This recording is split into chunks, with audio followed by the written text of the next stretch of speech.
लिखी है वो क्या कि सभी चरित्र तुम्हारे वास्तविक चरित्र लगे, सभी पात्र, कर्मभूमि उपन्यास के सभी पात्र और चरित्र यथार्थ लगे, माने आपके आसपास के, आपकी चिन्हे पहचाने लगे, फिल्मी दुनिया के न लगे, बनावटी न लगे, कृत्रिम न लगे, जिनको आपने देखा, जाना, चिन्हा, पहचाना है ऐसे लगे। सुनाई दे रही हूँ ना Tanishk, Shiva, Srishti? Yes ma'am. Yes ma'am. ये हाँ बाबू। तो कर्मभूमि हम भूमिका इसी तरह बनाएंगे क्योंकि अब हम अन्य पात्रों पर आ गए हैं। नायक और नायिका की बात हो चुकी है, लेकिन अन्य पात्र भी कितने महत्वपूर्ण हैं, क्योंकि उनका भी ये संसार, ये जीवन जगत कर्म भूमि है। वे सब इसी कर्म भूमि से परिभाषित हो रहे हैं। तो क्यों ना अन्य पात्रों और चरित्रों की बात भी उतनी ही गहराई से की जाए, उनको ऐसे ही मतलब बहुत उससे नहीं लेना चाहिए, बहुत सरलता से न लेकर उनको भी गंभीरता से जानना चाहिए। ये उपन्यास यथार्थवादी उपन्यास है, शुद्ध रूप से यथार्थवादी उपन्यास है। सारी समस्याएं तुम देखो, सब कुछ यथार्थ में है, वास्तविक समाज की सारी बदसूरती को, समस्या को, विसंगति को प्रेमचंद कर्मभूमि उपन्यास में स्थान दे रहे हैं बेटा। इसमें चित्रित जितने पात्र आएंगे, चाहे वो स्त्री हो या पुरुष, वे सब भी बड़े यथार्थ हैं। जब यथार्थ कहती हो तो मतलब वास्तविक, वास्तविक मतलब कल्पना से नहीं बनाए गए, रूहानी नहीं है, सचमुच में ये अपनी मौजूदगी, अपनी उपस्थिति यहाँ रखते हैं और वो आपको कहीं से भी क्या कह सकते हैं बनावटी, कृत्रिम नहीं लगते, बल्कि लगता है कि ये ठोस वास्तविकताओं से बने हुए पात्र और चरित्र हैं। Got it?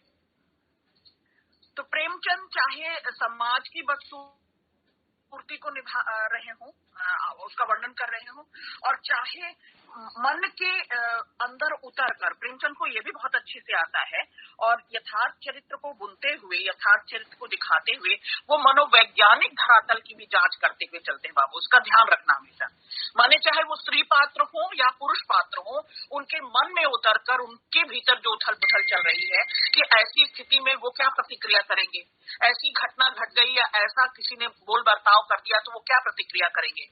तो ऐसे पात्रों और चरित्रों को भी गढ़ रहे हैं। कर्मभूमि में प्रेमचंद ने समाज का, व्यक्ति जीवन का, बल्कि व्यक्ति की समस्याओं का और व्यक्ति मन का आकलन भी, जो जांच पड़ताल की है बेटा, वो भी बहुत ही यथार्थ जैसा है, फैक्चुअल, बहुत वास्तविक धरातल पर किया है। तो चाहे वो समस्याओं का आकलन कर रहे हो और चाहे वो समाज की विसंगतियों पर कदम कदम पर नजर रखे हुए हो, चाहे वो मुन्नी की बलात्कार की घटना हो, चाहे लगानबंदी हो और लगानबंदी को कुचलने में जो मिस्टर घोष हैं, या जो मंदिरों में हरिजन के प्रवेश को रोकने के लिए गोली चलाना है, ऐसी समाज की जो भेदभाव की अनीतिपूर्ण, अन्यायपूर्ण घटनाएं हैं, उन घटनाओं को भी दिखाने में प्रेमचंद ने वास्तविकता को पूरी तरह से, चाहे वो बदसूरत होकर तुम्हारे सामने आ रहा है, तुम एक बार घिना जाते हो उसको पढ़कर, जानकर कि ऐसा मनुष्य के साथ बर्ताव, ऐसा एक मनुष्य के साथ बर्ताव कि उनका प्रवेश नहीं, उनको मंदिर में प्रवेश नहीं किया जाता, जूतों के स्थान पर अगर वो बैठते हैं तब भी धुतकारे जाते हैं, निकाले जाते हैं और गोली चल जाती है। तो ये भयावह चित्रण भी प्रेमचंद दिखाते तो हैं आपके उपन्यास में, लेकिन आपके भीतर इस बहाने करुणा उत्पन्न करना चाहते हैं, संवेदना उत्पन्न करना चाहते हैं। और संवेदना का अर्थ मैंने बार बार अपने बच्चों को बताया है, समान रूप से वेदना उमड़ आए। जिनकी पीठ पर लाठी पड़ रही है, जिनके सीने में गोली पड़ रही है, उनका दर्द तुम्हारी आंखों में छलक जाए, वो है संवेदना। कि जिसे पढ़कर, जिसे देखकर, जिसे सुनकर तुम भी उसी भाव से भर जाओ, उसी पीड़ा से छटपटा जाओ, ये है संवेदना। तो मेरे बच्चों को कभी कोई संवेदना पूछेगा तो बता पाएंगे ना? शिवा, सृष्टि, एकता? Yes ma'am. अब चाहे पुरुष पात्र चरित्र हो बेटा, सलीम हो, लाला समरकांत हो, एक काले खां भी आते हैं, बहुत कम रोल है उनका लेकिन आते हैं, सुखदा तो है ही यथार्थवादी चरित्र पात्र, अमरकांत तो पूरे यथार्थ हैं भाई, गांधी का लघु संस्करण है। लेकिन जो अन्य स्त्रियां, अन्य पात्र जो स्त्रियां हैं, वो भी तो अमरकांत के ही इर्द गिर्द हैं। एक महबूबा है, सकीना, एक मुन्नी है, साथी, सहयोगी, संगिनी, वो पूरी तरह से एक अच्छे दोस्त की भूमिका निभाती है मुन्नी, जबकि वो वांछित है, समाज से तिरस्कृत है, निरादरित है, उसे पागलपन के हद तक उसको इस तरह से दिखाया है, उसका चरित्र किया गया है। लेकिन प्रेमचंद अपने चरित्रों को, चाहे वो पुरुष चरित्र हो या स्त्री चरित्र हो, उनको किसी आदर्श की ऊंचाई में सुखदा को तो ले जाते हैं, लेकिन इन सारी स्त्री पात्रों को, चरित्रों को एज इट इज, यथावत, जैसी वे हैं उनको वैसी ही दिखाने की कोशिश करते हैं। और यही कारण है कि जब रंग तुम नहीं भरते हो, एक्स्ट्रा कुछ उसको नहीं फैब्रिकेटेड करते, सजाते संवारते नहीं हो, तो वो तुम्हारी नेक्स्ट डोर गर्ल की तरह की बिल्कुल नजदीक की तुम्हारी अपनी पहचानी हुई समाज की लड़की दिखाई देती है। यही हमारी मुन्नी और सकीना है। ठीक है, ये भूमिका भर थी बाबू, इन दोनों पात्रों को उद्घाटित करने के लिए, उनके चरित्र का वर्णन करने के लिए ये भूमिका थी। आगे बढ़ो। Yes ma'am. हाँ बच्ची, मुन्नी पर आ जाओ। मुन्नी जो है बहुत सशक्त चरित्र है, मतलब वो शरीर से, बल से, जात से, जमात से कमजोर है, लेकिन चरित्र वो बहुत सशक्त है, मजबूत सशक्त है। सबसे ज्यादा अपने पीड़ा के, करुणा के तार पाठकों से जोड़ने में सक्षम है हमारी मुन्नी। मुन्नी संवेदना के धरातल पर आपको बार बार अपील करती है, अप्रोच करती है। क्यों? क्योंकि वो पीड़िता है, उसके साथ बलात्कार हुआ है, आप समझ रहे हैं। और बलात्कार बेटा केवल शारीरिक हिंसा नहीं है, ये आपके जीवन को आमूल चूल बदल देती है। आप वैसे ही जात जमात से, एक तो स्त्री है, स्त्री होने के नाते वैसे ही तमाम अधिकारों से वंचित हैं। एकदम सच है ये। फेमिनिज्म के इस इतने उच्च शिखर पे फीता काटते और जलसा जुलूस निकालते और भाषणबाजी करते इस दौर में तुम बेटियां आज भी जान रही हो कि कितनी एम्पावर्ड हो, कितनी सशक्त हैं हम बेटियां। उस पर से एक तो स्त्री है, और स्त्री के बाद वंचिता है जात से, जमात से, छोटी जात जमात से आती है। उस पर उसके साथ बलात्कार की दुर्घटना, गोरों से के द्वारा किया गई वो क्रूर हिंसा उसके तन और मन को छलनी कर देता है। और यही कारण है कि वो पागलपन की हद तक पहुंच जाती है। अर्चना, खुशी, सोनाली, सुनाई दे रही हूँ बाबू? Yes ma'am. उसकी पीड़ा के साथ हम अपने को इसलिए कनेक्ट कर पाते हैं बेटा, और मैंने इसीलिए आपको ये वाक्य, एक वाक्य आपको बहुत मजबूती से बताया। ये कहीं टेक्स्ट में नहीं मिलेगा, लेकिन मेरा ख्याल है कि मेरे बच्चे इसे नोटिस में लें और इसे नोटबुक में उतारें कि वो जात जमात से, बल से, शरीर से भले ही दीनहीन, क्षीण हो, लेकिन वो इस उपन्यास की सबसे मजबूत पात्र और चरित्र है, क्योंकि वो पाठक से, श्रोता से अपने को बहुत अच्छे से कनेक्ट कर लेती है। संवेदना के धरातल पर वो हमसे बहुत अच्छे से जुड़ जाती है। क्यों? क्योंकि वो पीड़िता है, वो, उसके साथ हमारी पूरी संवेदना, पूरी करुणा, पूरा मर्म उतर आता है। 2 गोरे सिपाहियों के द्वारा उसका बलात्कार होता है। अब जो साथी उपन्यास पढ़ रहे हैं वो बहुत सारी चीजों को जब मैं बताऊंगी तो समझेंगे। अमरकांत और उसके दोस्त उसे बचाने आते हैं और मुन्नी उन दोनों सिपाहियों की हत्या कर देती है। किसी दिन मैंने अपने बच्चों को ये सिखाया था, पता नहीं तुम्हें सिखाया था या बीए प्रोग्राम सेकेंड ईयर को सिखाया था, कि आत्महत्या कोई सॉल्यूशन नहीं है, आत्महत्या समाधान नहीं है। आत्महत्या हत्या से भी अधिक हिंसक, क्रूर है, पलायन है आत्महत्या। तो मरो नहीं, मारो। जो दुष्कर्म में शामिल हैं, जो पीड़ा दे रहे हैं, किसी भी तरह की पीड़ा दे रहे हैं, जो शब्दों से आप पर वार करते हैं, जो आपके साथ क्रूर हिंसक व्यवहार करते हैं, जो आपके शरीर को छलनी करते हैं, जो आपकी इज्जत तार तार करते हैं, उनको सबसे पहले कानून और तब बाद में दंडित करेगा। पहले आप अपने भीतर के गुस्से को, अपने भीतर के उबाल को एक साकार रूप दें। शिवा सृष्टि एकता तनिष्क, मैं क्या कह रही हूँ बाबू, कि मरो नहीं, मारो। क्यों? क्योंकि इतनी मजबूत बन जाओ, हम कहीं से भी कोमलांगी नहीं है बेटा। हमारी नरिशमेंट इस तरह से की जाती है, हमारे बायोलॉजिकल ट्रीटमेंट इस तरह की होती है कि हमें बार बार बताया जाता है कि तुम कमजोर हो, कमजोर हम नहीं हैं, ये तुम्हें जानने की जरूरत है। हम बेजुबान नहीं हैं कि कहा जाता है कि बेजुबान को मुखर किया जा रहा है, ये महिला सशक्तिकरण है। नहीं जी, हम अपनी बात कहना जानती हैं। सहमत हो मुझसे अशीता, प्रियंका, नताशा? Yes ma'am. हाँ बच्चे, तो हम अपनी बात कहना जानते हैं और प्रबल जोरदार तरीके से कहना जानते हैं। तो दो गोरे सिपाही जो उसका बलात्कार करते हैं, मुन्नी उनकी हत्या कर देती है। कानून कब देगा दंड? पुलिस व्यवस्था उनकी, सरकार की होती है हमेशा बेटा। तो जब सब कुछ उनके हाथ होता है, सारी बागडोर, तो कब न्याय मिलेगा नहीं मिलेगा, इसलिए मुन्नी उनकी हत्या कर देती है। इसके विरुद्ध बहुत बड़ा अभियान चलता है। जज साहब जब उसकी हत्या, इस हत्या को जज साहब थोड़ा मुन्नी का साथ देते हैं और उसकी मानसिक अस्थिरता को साक्षी बनाकर कि वो मानसिक रूप से असंतुलित है, वो दिमागी रूप से कमजोर है, वो पागल लड़की है, उसे सजा से मुक्त कर दिया जाता है। जितने साथियों ने पढ़ा है वो सहमत होंगे मुझसे। वहां उपस्थित लोग, गांव वाले तो मुन्नी के ही साथ हैं, तुम पाठक मुन्नी के साथ हो, मैं तो मुन्नी के साथ हूं ही। उसकी मानसिक अस्थिरता को एक तरफ नजरअंदाज करके हम तो उसके न्याय के साथ है ना, कि उसने अपने बलात्कारियों को खुद दंडित कर दिया। जात से जमात से उपेक्षिता होने के बाद भी, वंचिता होने के बाद भी ये साहस, कहीं लिख लो पॉइंट के रूप में, ये जीवटता, ये बिंदास का मतलब ही होता है बेटा, बिना दास होता है खौफ को कहते हैं, बेखौफ, बिना भय के, बिना डर के, निर्भय होकर वो अपने बलात्कारियों को सजा दे देती है, तुरंत सजा दे देती है। और वो मुक्त भी हो जाती है, अदालत से बरी कर दी जाती है, मुक्त हो जाती है। और गांव वाले मुन्नी के साथ हैं क्योंकि इसलिए खुश होते हैं। सब गांव वाले निरक्षर जरूर है बेटा। अब मेरी दूसरी बात को नोटिस में लेना, गांव वाले बहुत पढ़े लिखे नहीं हैं, अति आधुनिक लोग नहीं हैं, लेकिन स्त्री का सम्मान करना जानते हैं, अपनी बहू बेटियों का सम्मान करना जानते हैं। मुन्नी भीतर से तार तार हो चुकी है। जिस भी स्त्री के साथ ऐसा होगा, क्योंकि ये केवल शारीरिक शोषण भर नहीं होता, तन मन दोनों छलनी हो जाता है। मुन्नी भीतर से बिल्कुल टूट चुकी है।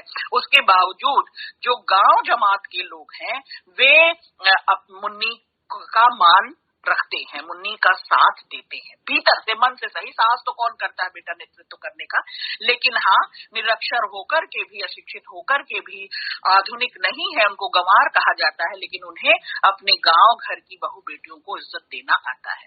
मुन्नी कहती है, आज अगर सरकार मुझे छोड़ भी दे, मेरे भाई बहनों, मेरे गले में फूलों की माला आप डाल भी दें, मुझ पर अशर्फियों की बरसात भी कर दें, तो क्या यहाँ से मैं अपने घर जाऊंगी? याद रखना, मुन्नी की बात बताते हुए मुझे बहुत कुछ बताना है आपको। मैं विवाहिता हूँ, मेरा एक छोटा सा बच्चा है, क्या मैं उस बच्चे को अपना कह सकूंगी? क्या अपने पति को अपना कह सकूंगी? कभी नहीं। क्या मेरा संदेश तुम तक पहुंच रहा है? सोनाली, खुशी, तनिष, शिवानी, अशीता? Yes ma'am. बच्ची, क्या मतलब? इसके साइड इफेक्ट, बलात्कार के साइड इफेक्ट, एक बार वो उस दुर्घटना से गुजरी, एक बार वो उस यातना और पीड़ा से गुजरी, और उसके बाद रोज रोज रोज जो समाज और परिवार और अपने ही भाई बंधु और अपना ही पास पड़ोस जो करता है बच्चियों के साथ, किसी भी बलात्कृता के साथ, जिसके साथ बलात्कार हुआ है, आप समझ नहीं है ना अपनी सोसाइटी को। तो वो कहती है कि आप गांव वाले मेरा साथ सहयोग दे रहे हैं, आप अदालत तक मेरे लिए चले आए तालियां बजाने, और मैं यहाँ से बरी कर दी गई हूँ। क्या लेकिन मैं बरी हुई? क्या मुझे पुनः वापस वही इज्जत सम्मान मिल सकेगा? कोई तो जवाब दे बिटिया। पूजा, तनिष, शिवा, क्या पति मुझे उसी मन से अपनाएगा? क्या मेरे बच्चे को मैं अपना चेहरा दिखा पाऊंगी? क्या मैं साहस से अपने बच्चे से आंख मिला पाऊंगी? मैम, ऐसा हो नहीं। हमारी सोसाइटी, हाँ पूजा, हमारी सोसाइटी दोषी है, ये समाज दोषी है। और प्रेमचंद कब कह रहे थे पूजा? आज और कठिन विषम स्थितियां हैं बेटा। माँ जो तुम्हारी सबसे अपनी होती है, सबसे सगी होती है, जिससे तुम्हारा नाभि नाल का संबंध होता है, वो तक सोसाइटी के डर में होती है। एक दो दिन तुम्हारी पीड़ा के साथ गुजरेगी वो, और तीसरे दिन से तुम्हारा तिरस्कार करने लगेगी। तेरे साथ ही ऐसा क्यों हुआ? तुम्हारे साथ ही ऐसी घटना क्यों घटी? Got it? यस ये मैम। सोसाइटी का डर माँ बाप को कितना अधिक रहता है। तो दो चीजें तुम्हें बहुत ध्यान में देना है बेटा। एक तो वो जात जमात से ही वंचिता है, वैसे ही उपेक्षिता है, तिरस्कृता है समाज की, उसे समाज आदर नहीं देता, तिरस्कार करता है, उस पर उसके साथ बलात्कार हो गया है, और बलात्कार के बाद उसने तीसरी बात कर दी कि हत्या भी कर दी बलात्कारियों की। तो वो अदालत की नजर में मुजरिम हो न हो, क्योंकि अदालत ने उसे बरी कर दिया कि मानसिक रूप से, दिमागी रूप से इसमें खलल है, दिमागी रूप से संतुलित नहीं है, इसलिए उसने गोरों की हत्या कर दी। लेकिन पूरा गांव जवार तो जानता ही है न इस बात को कि मुन्नी ने बदला लिया, और हम स्त्रियां बोलती हुई, हम स्त्रियां मुखर, हम अपनी इज्जत के लिए लड़ाई लड़ती हुई, या हम मारती हुई स्त्रियां हमेशा उच्छृंखल कहलाती हैं, बुरी स्त्रियां कहलाती हैं। मैं क्या गलत कह रही हूँ? तो मुन्नी अपने पति और अपने बच्चे के पास क्या उसी रुआब से, उसी ठसक से पहुंच पाएगी? वो कहती है, वो इसका आत्मस्वीकार है बेटा। और स्त्रियां जब आत्मस्वीकार करती हैं तो बड़ी जोखिम का काम है, बड़ी साहस का काम है, और मुन्नी साहसी है इस मायने में। मैं तुम्हें जहां तक पहुंचाना चाह रही थी बाबू, गॉट इट? समझ रही हो ना कि कमजोर होकर के भी वो कमजोर नहीं है। वो इस उपन्यास की सबसे मजबूत सशक्त पात्र चरित्र है, स्त्री चरित्र है, और वो अपनी बात कहना, अपनी लड़ाई लड़ना, दंडित करना जानती है। बल्कि सकीना भी उतनी मजबूत नहीं है जितनी हमारी मुन्नी है। आगे बढ़ो। यस हाँ, अगली बात, वो लखनऊ छोड़कर चली जाती है, वापस नहीं लौटती अपने पति और अपने बच्चे के पास। ट्रेन में उसकी मुलाकात एक दंपत्ति से होती है, दंपत्ति मतलब युगल, जोड़ा, एक जोड़े से होती है, और उनके पास भी 1 साल का बच्चा है।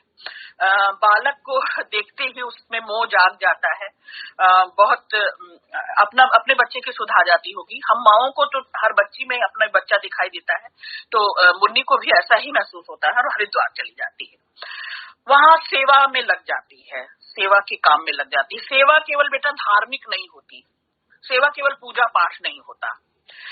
लेकिन वहां श्रीमती जी जो है वो थोड़ी सी शक्की स्वभाव की हैं, जो युगल जिससे ट्रेन में वो टकराई थी, और वो मुन्नी पे तरह तरह के लांछन लगाती हैं।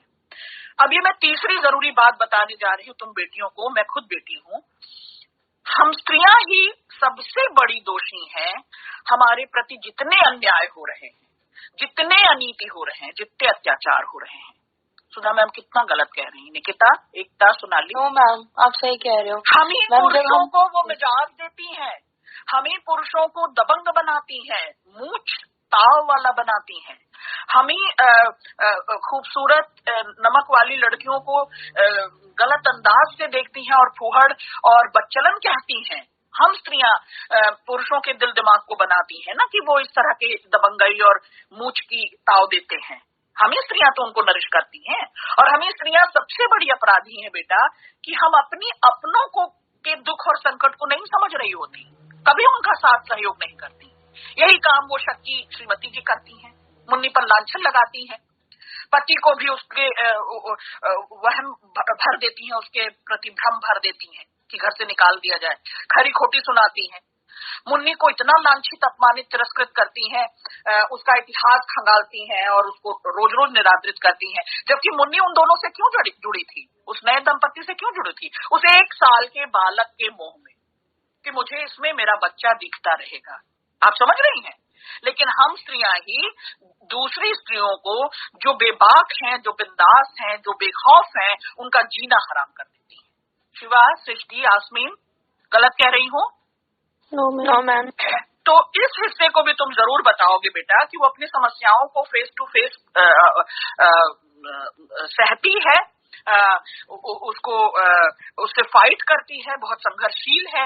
लेकिन समाज में केवल पुरुष ही दोषी नहीं होता, बलात्कार एक पुरुष के द्वारा होता है, उसके बाद जिसके साथ भी ये दुर्घटना घटती है उसके साथ पूरा समाज जैसे लगता है अधिकारी बन जाता है, उसे खरी खोटी सुनाने के लिए, उसे अपमानित करने के लिए।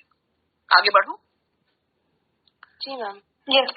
तीसरा जरूरी बिंदु मैं बताना चाहूंगी बाबू कि मुन्नी स्वाभिमानिनी है।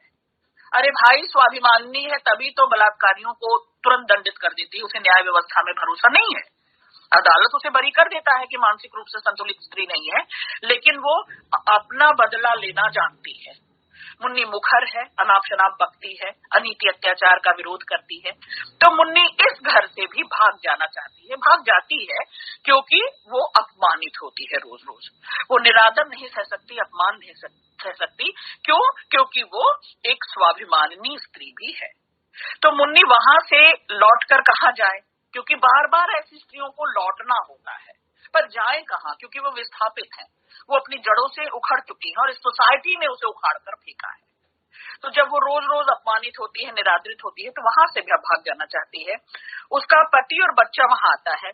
मुन्नी उन्हें वापस लौट जाने को कहती है कि मैं तुम्हारे साथ नहीं लौट सकती, उस गांव नहीं लौट सकती। मुन्नी के जीवन में यहाँ एक नया मोड़ आता है, एक नया बदलाव आता है। उपन्यास में प्रेमचंद अपने जो जरूरी पात्र हैं, माने प्रमुख पात्र तो सुखदा और अमरकांत और सलीम हैं, लेकिन जो जरूरी पात्र हैं, जो आसपास उस परिवेश में हैं, उनको भी उतना ही महत्व देते हैं और उनकी भी कहानी, थोड़ी छोटी छोटी कहानी साथ साथ चलाते हैं। यहाँ मुन्नी के जीवन में नया मोड़ आता है। इस घटना के बाद मुन्नी गंगा में कूद पड़ती है।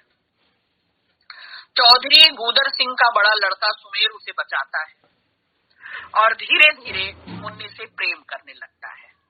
अब जिन साथियों ने पढ़ा है वही ना मेरे साथ बता सकते हैं। मुन्नी के विरोध करने पर भी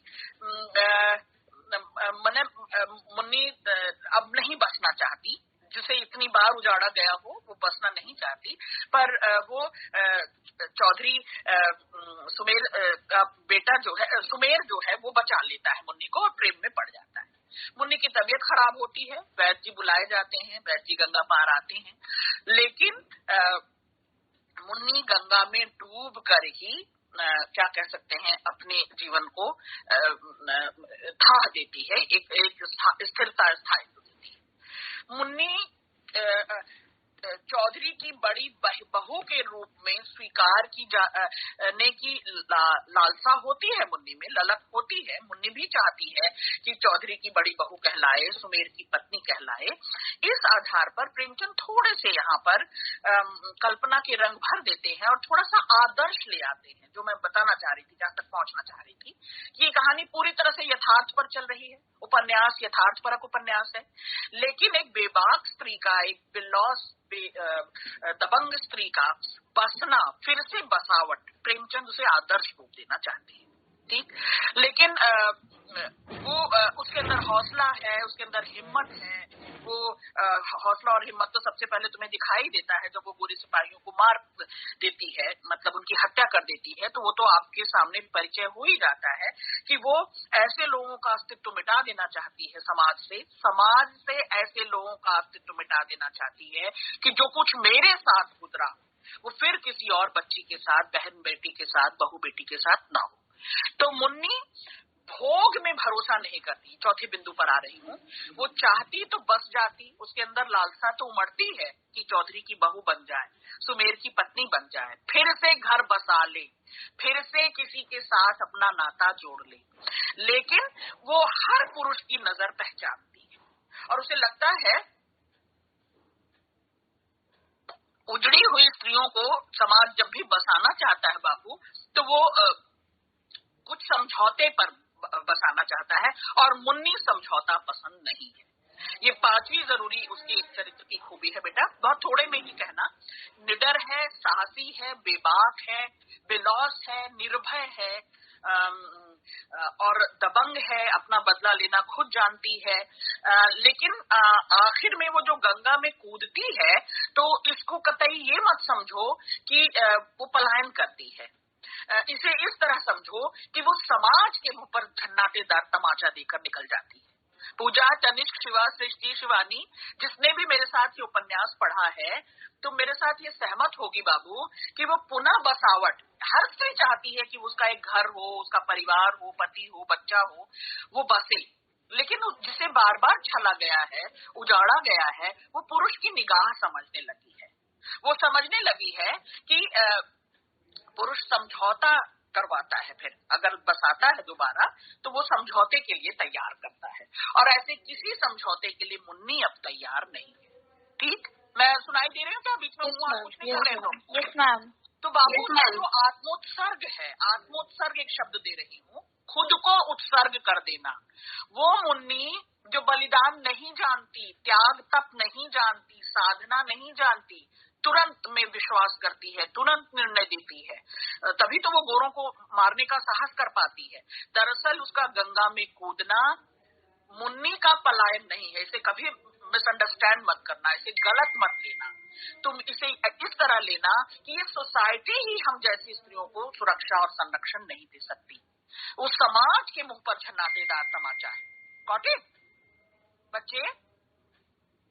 यस मैम। तो मुन्नी के चरित्र में यही 4-5 जरूरी बिंदु थे। हेलो, कोई बोले? किसी को कुछ पूछना है? नहीं तो मुन्नी से आगे बढ़ूंगी। कात्यायनी, ये 4-5 जरूरी बिंदु है। मैम बोल रही थी।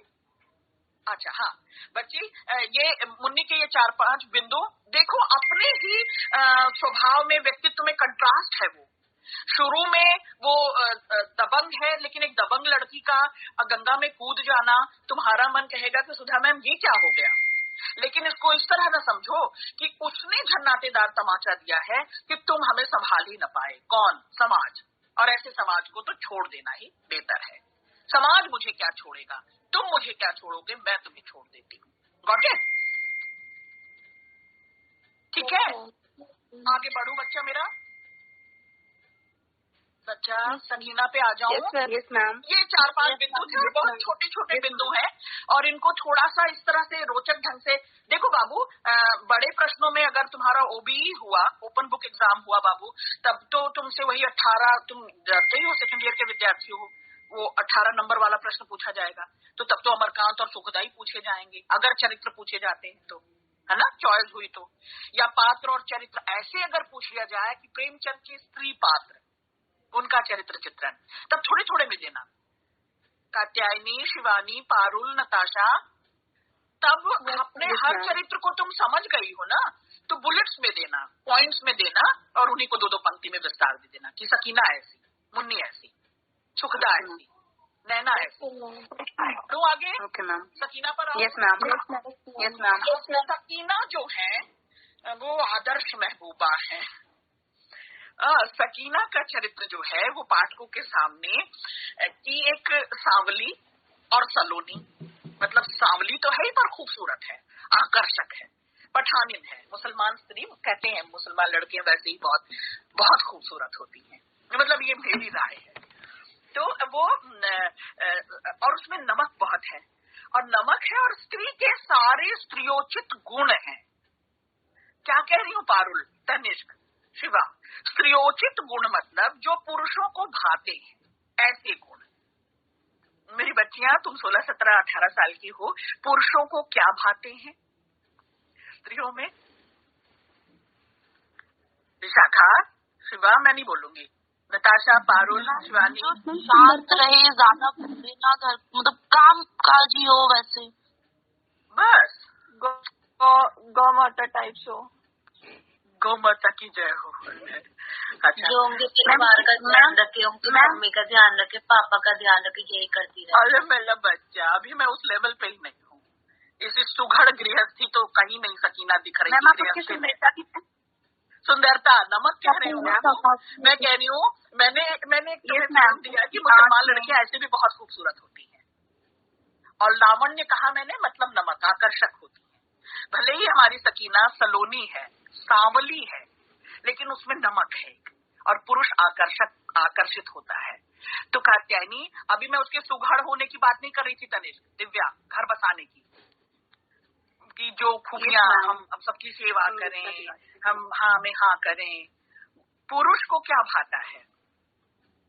एक बच्ची ने किसी ने कहा था कि चुप्पी लगाए रखे, हर बात में स्वीकार हो, उनके अंदर संकोच हो, शर्मीली सी हो, छुई मुई लजाई सी हो। प्रणय निवेदन को वो हम लोगों ने, तो तुम तो पढ़ रही हो बाबू 300 पन्ने का उपन्यास, मैंने इसके धारावाहिक देखे थे सिलसिलेवार, जब तुम्हारी उम्र की थी, तब हमारे समय में इस पर धारावाहिक आता था कर्मभूमि पर। कहीं मुझे मिल गया तो तुम्हें एक भेजूंगी, बाकी तो सब देखती जाना। तो वो पुरानी फिल्में तुमने देखी है, नायिका पैर के अंगूठे से जमीन को रेतती है और ऐसे ऐसे वाली, मैं दिख पा रही हूँ क्या?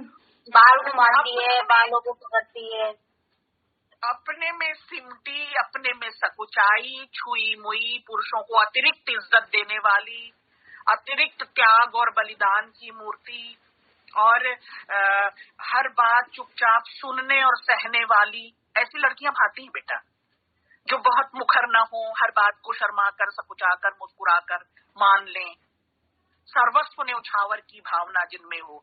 हम तुम तो तर्क करेंगी ना, आज भाई से करती है, कल हम तो करती है ना तर्क, वो तर्क नहीं करती।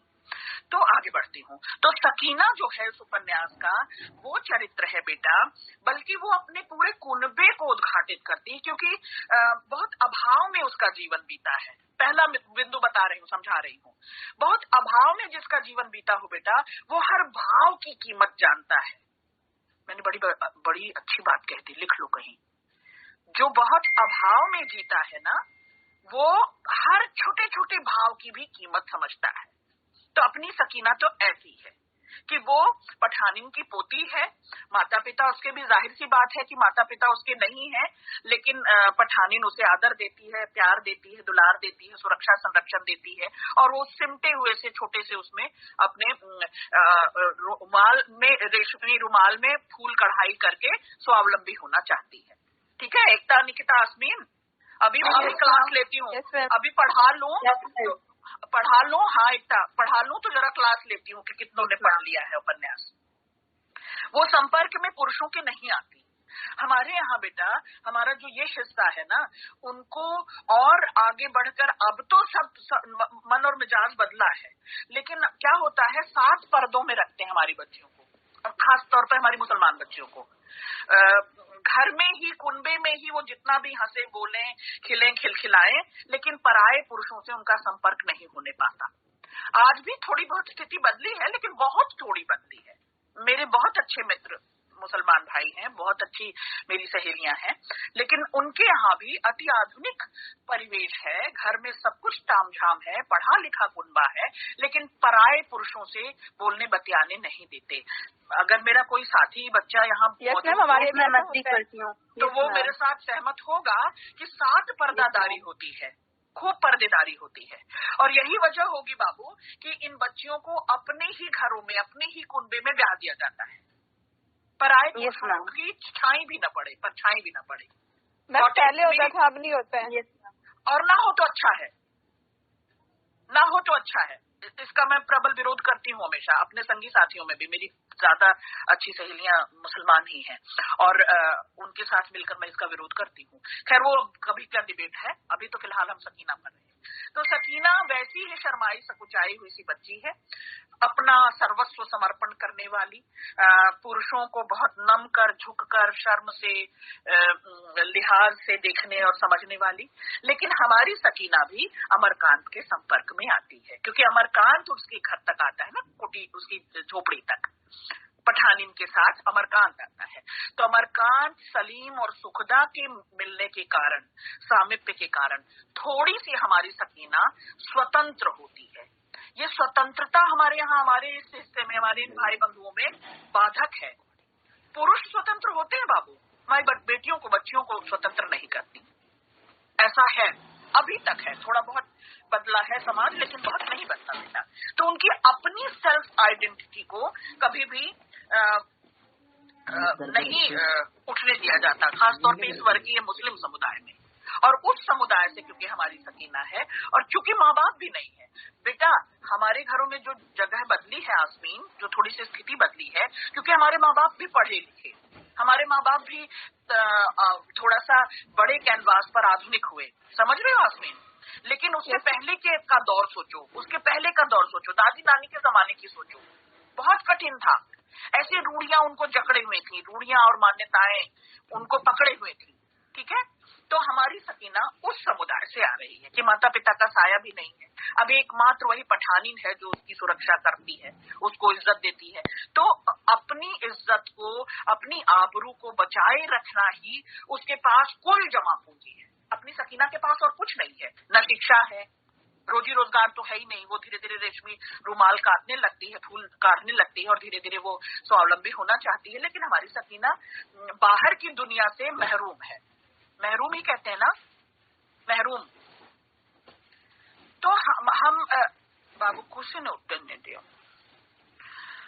तो सकीना की एकमात्र दादी ही हैं जो संगी साथी हैं, और ये 2-3 लोग जिनसे वो बाहरी दुनिया में जुड़ पाती है वो अमरकांत है, सलीम है और सुखदा है। पठानीन भी एक हद तक अपनी पोती की बेहतरी के लिए, पोती की खुशी के लिए समाज का परवाह छोड़ने को तैयार होती है, पर सकीना अपने में सिमटी और सकुचाई हुई। उसके चरित्र की खूबी बता रही हूँ बेटा, खूबी खामी विशेषता है ना, तो हमको तो सब कुछ बताना पड़ेगा। तो अमरकांत सकीना से कमजोर प्राणी है। मैं क्या कह रही हूँ कात्यायनी, आजमीन, कोई मुझे जवाब दे दे। सकीना हमारी सिमटी सकुचाई, अपने समुदाय, अपने वर्गीय जो वो है घर कुनबा, उससे बाहर नहीं निकल पाती, उसके बावजूद अमरकांत से ज्यादा मजबूत चरित्र है प्रेमचंद की दृष्टि में। अमरकांत अपनी दुर्बलता का परिचय देता है जब वो सकीना को उसके हाल पर छोड़ जाता है। बिटिया मैम, यस मैम, क्योंकि मैम वो अपना नहीं पाता। हाँ पूजा, नहीं अपना नहीं पाता। पुरुष ना प्रेम 50 कर लेंगे, 75 कर लेंगे।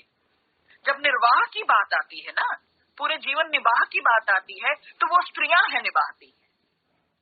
Got it? मैं तुम्हें एक आंख से नहीं दिखा रही हूँ, मैं गलत चश्मा नहीं लगा रही हूँ तुम्हें, मैं बिल्कुल सही बता रही हूँ कि पुरुष अपने आप को सदियों से, भाई ये तो वर्चस्व की इनकी समझ ही है, उनका तो अभी चलता ही है बपौती, तो वो 50 प्रेम 75 प्रेम कर लेंगे, लेकिन निर्वाह की बात आएगी तो वो सकीना को अपना नहीं सका, उसको उसके हाल पर छोड़कर चला गया।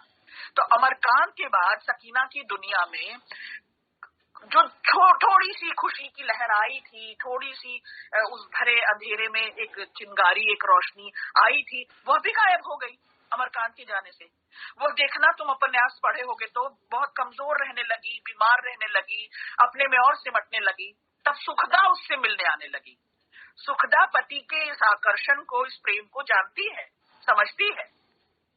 एकता, निकिता, आजमीन, कोई पहुंचा वहां तक उपन्यास में?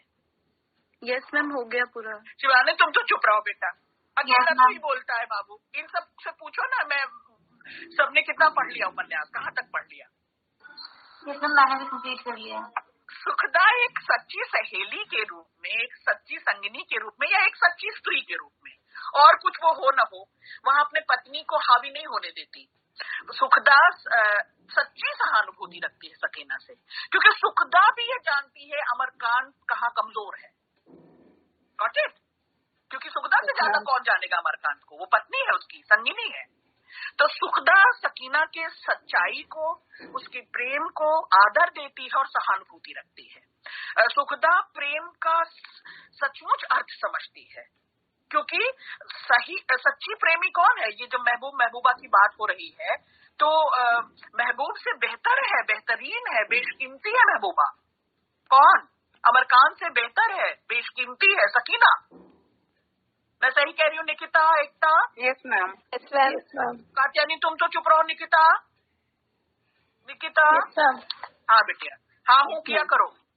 तो सकीना को हम इस ढंग से देखें कि उसकी सच्चाई, और उसकी सच्चाई सुखदा तक को भा जाती है। कोई सौतिया डाह नहीं। सौतिया डाह समझते हो? मतलब कोई ईर्ष्या नहीं हो रही है कि मेरा पति इससे आकर्षित है, इससे लुप्त है। क्यों? क्योंकि वो सकीना को कहीं भी उच्छृंखल नहीं पाती, बेपरवाह नहीं पाती। अगर सकीना उस तरह की होती तो सुखदा कभी उस पर भरोसा नहीं करती, उससे मिलने नहीं आती, सहानुभूति नहीं करती। विशाखा, तनिष्क, शिवा, मैं क्या कह रही हूँ? अगर सुखदा कौन? विशाखा मैम, सुखदा कौन थी? मैम वो सोतन थी उसकी, सकीना की। ठीक है, नहीं मैम, अमरकांत की बीवी। हाँ। विशाखा, सकीना कौन थी? मैं अमरकांत की बीवी। मैं कहाँ जाऊँ? प्रेमिका। कौन थी? प्रेमिका। पूरी राम कहानी कह दी बेटा, ऐसे पढ़ोगी? मैं क्यों, मतलब ये पानी पी के तुम्हें पढ़ूं? विशाखा पढ़ बेटिया, बहुत अटेंटिव रहो, क्या कह दिया तुमने, बहुत ध्यान से पढ़ो बाबू, ध्यान दो बेटा, कम से कम लेक्चर में तो ध्यान दो। तो सुखदा ईर्ष्यालु क्यों नहीं होती, क्यों जलन से नहीं भर जाती, क्यों सकीना को सरापती नहीं, जाकर कूट के नहीं आती कि मेरा पति तुम पर आकर्षित है, मेरा पति तुमसे छुप छुप कर मिलता है, क्योंकि समाज के सामने तो साहस नहीं करता, क्यों नहीं कूट कर आती। तनिषा, सृष्टि, यास्मीन, तनिष्क सोचा है इस पर? क्योंकि सकीना की खूबियां कौन बोलेगा? एकता बोल, शिवानी बोलो। मैम क्योंकि जो वो है ना सुखदा है, वो सच्चे प्रेम का मतलब जानती है, वो सकीना से मिलकर आती है कि वो देखना चाहती है कि उसमें ऐसा क्या है कि अमरकांत जो है उस पर आकर्षित है। फिर वो जब उससे मिलती है तो वो जानती है कि उसकी सादगी है, उसमें कितनी सच्चाई है, और इसी सच्चाई का अमरकांत जो है वो कायल है। जियो। और ये वजह भी बेटा कि कोई हमसे मिलना चाहता है, कोई हमसे मिलकर जाता है और हमें आदर देता है, तो हम में तो कुछ खूबियां होंगी ना जो हमसे मिलना चाहता है, हमें आदर देता है। सकीना कभी भी बेलगाम नहीं होती, सकीना कभी भी उच्छृंखल नहीं होती, अपने प्रेम में बहुत परवाह करती है, इज्जत करती है, और अमरकांत के इस रिश्ते को सम्मान देती है, अमरकांत को बदनाम नहीं करना चाहती शिवानी। That's it. ये सकीना की खूबी है, ये सुखदा की नहीं है। सुखदा में ये खूबी जरूर है कि वो जब जान जाती है सकीना को तो उसे आदर देती है, लेकिन जब जान जाती है, अपनी आंखों से जाकर देखती है, मिलती है, और फिर उसकी सादगी की कायल होती है ना। लेकिन सकीना तो ऐसी है ही, जन्मजात ऐसी है कि वो दूसरों को आदर देना जानती है, प्रेम देना जानती है, परवाह करती है, पर डंका नहीं पीटती, बेलगाम नहीं होती, है ना। लेकिन सकीना को ये पता है कि औरतें जो हैं वो दिल बहलाव की चीज समझी जाती, गरीब लड़कियों को प्रेम करने का हक नहीं होता, प्रेम वो कर भी ले तो वो उनका इश्क कभी किसी मुकाम तक नहीं पहुंचता। क्या मैं गलत पर कह रही हूँ एकता, निकिता, कात्यायनी, दिव्या? सकीना, पहला ही वाक्य मैंने तुम्हें समझाया था बेटा कि उसने इतना अभाव देखा है कि वो छोटे छोटे छोटे भाव की कद्र करना सीख गई है सकीना। यही कारण है कि उसे गरीबी का मतलब पता है, अभाव का मतलब पता है। तो वो अमरकांत को कभी भी वो स्वीकारोक्ति नहीं दे पाती, बाबूजी बाबूजी ही बुलाती रहती है, लेकिन उसे ये लगता है कि मेरे जीवन में मेरी दादी के अलावा अगर कोई मुझे मान सम्मान देता है तो अमरकांत, वो सलीम है और वो सुखदा है। आगे बढ़ू? Yes ma'am. सुखदा इसीलिए उससे प्रभावित होती है बेटा, जितना अमरकांत सुखदा से प्रभावित होता है, आकर्षित नहीं होता कभी भी उससे प्रेम नहीं, वैसा प्रेम नहीं होता जैसा उसे सकीना से होता है। लेकिन सुखदा के नेतृत्व पर, उसके बोल बर्ताव पर, समाज सेवा पर बहुत प्रभावित होता है। उतना ही सुखदा सकीना की सादगी पर प्रभावित हो जाती है। क्यों? क्योंकि सुखदा तो दम्भी औरत है, तुम्हें पढ़ा चुकी हूं मैं सुखदा का चरित्र। अब स्वाभिमानिनी है, अकड़ में जीती है, वो अपने ठसक में रहती है, और सकीना उतनी ही नम और तरल है, ठोस नहीं है। कहीं लिख लो, ये तुम्हें नहीं मिलेगा कागज में, पन्ने में। सकीना तरल और सरल है, जबकि सुखदा ठोस है। तो सुखदा, जो भी कुछ हम में नहीं खूबी होती बेटा, और सामने वाली मेरी सहेली में या मेरी बहन में होती है तो हम रीझते हैं, सुखदा इसलिए रीझ जाती है सकीना पर। अब मेरी बात समझ में आई? अब सकीना और सुखदा में जो मेल मिलाप होता है, जो बातचीत होती है, और सुखदा का सारा भ्रम टूट जाता है कि ये लड़की कभी भी गलत रास्ते पर नहीं चलेगी, ये कभी भी छीनेगी नहीं, झपटेगी नहीं। और सकीना भी अमर के इंतजार में जीवन तो काटती है, पर अमर के जेल जाने पर बहुत क्षीणकाय हो जाती है, कमजोर हो जाती है, बीमार रहने लगती है। और एक समय आता है कि सुखदा और अमरकांत सलीम और सकीना का निकाह करा देते हैं। मतलब वो सलीम से उससे निकाह करने की इच्छा जाहिर करता है अमरकांत, और अमरकांत की राय पर सलीम उसे स्वीकारने को तैयार हो जाता है। तो जो सकीना है हमारे उपन्यास में, पाठकों के सम्मुख अपना ऐसा ही चरित्र लेकर आती है कि उसमें भरपूर प्रेम है, भरपूर परवाह है, पर संकोच और सलज्ज, एक शब्द लिख लो, ये तुम्हें कागज पन्नों में कुंजी में नहीं मिलेगा, संकोची और सलज्ज है। ठीक है। अब सुखदा और अमरकांत अपने गृहस्थ जीवन में फिर से रम जाते हैं और सकीना कोई हस्तक्षेप उनके गृहस्थ जीवन में नहीं करती। ये हमारी सकीना है। ठीक है।